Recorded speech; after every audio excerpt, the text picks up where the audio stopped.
কোনো জায়গায় এইরকম কোনো অপ্রীতিকর ঘটনা ঘটানোর কারোর পরিকল্পনা থাকে, বিশেষ করে যারা আমাদের বিরোধী দলের নেতৃবৃন্দ আছেন, আজকে আমরা চরম এক দুঃসময়ের মধ্যে দিয়ে অতিক্রম করছি। আপনারা ইতিমধ্যে অবহিত হয়েছেন, বিগত কিছুদিনে কোটা বিরোধী আন্দোলনের নামে যেটা ঘটেছে, এটা ছিল আসলে সরকার পরিবর্তনের আন্দোলন বা ষড়যন্ত্র। আমি শুধু এটুকুই বলবো, কি ঘটেছে সেটা আমাদের পূর্ববর্তী বক্তারা সুন্দরভাবে আপনাদের সামনে উপস্থাপন করেছেন, আপনারা মিডিয়ার মাধ্যমে দেখেছেন, তাই আমি এ প্রসঙ্গে যাব না। আমি শুধু এটুকুই বলবো, এখন আমাদের ঐক্যের সময়। হ্যাঁ, এটাই আমাদের ঐক্যের সময়। আমরা যদি এখনো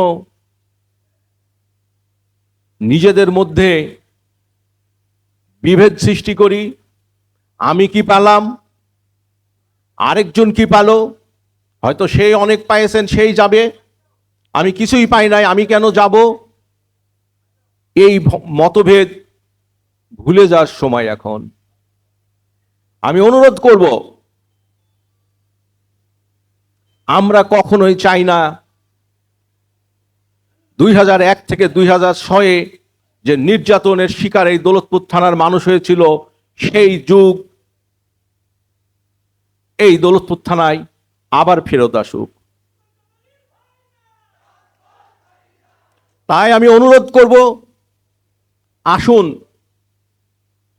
সকল ভেদাভেদ ভুলে, সকল গ্রুপিং ভুলে, আজকে যে ক্রান্তিকাল আমরা অতিক্রম করছি, এখানে আমাদেরকে এক হতে হবে।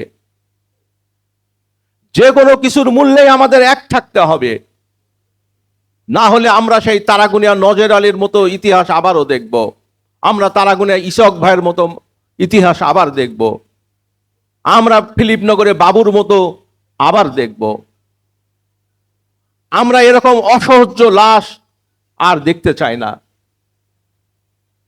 আমরা মনে করি আমাদের যার যার এলাকা তাকে তাকে সংগঠিত রাখতে হবে। আমরা নিজেরা যদি সংগঠিত থাকি, আমি বিশ্বাস করি এই দৌলতপুর থানায় কোনো অবস্থাতেই কোন রকম অপ্রীতিকর ঘটনা কেউ ঘটানোর সাহস পাবে না। আর যদি কোন জায়গায় এইরকম কোনো অপ্রীতিকর ঘটনা ঘটানোর কারোর পরিকল্পনা থাকে, বিশেষ করে যারা আমাদের বিরোধী দলের নেতৃবৃন্দ আছেন, তাদের উদ্দেশ্যে বলবো, আপনারা ভালো আছেন, আপনারা ভালো থাকেন।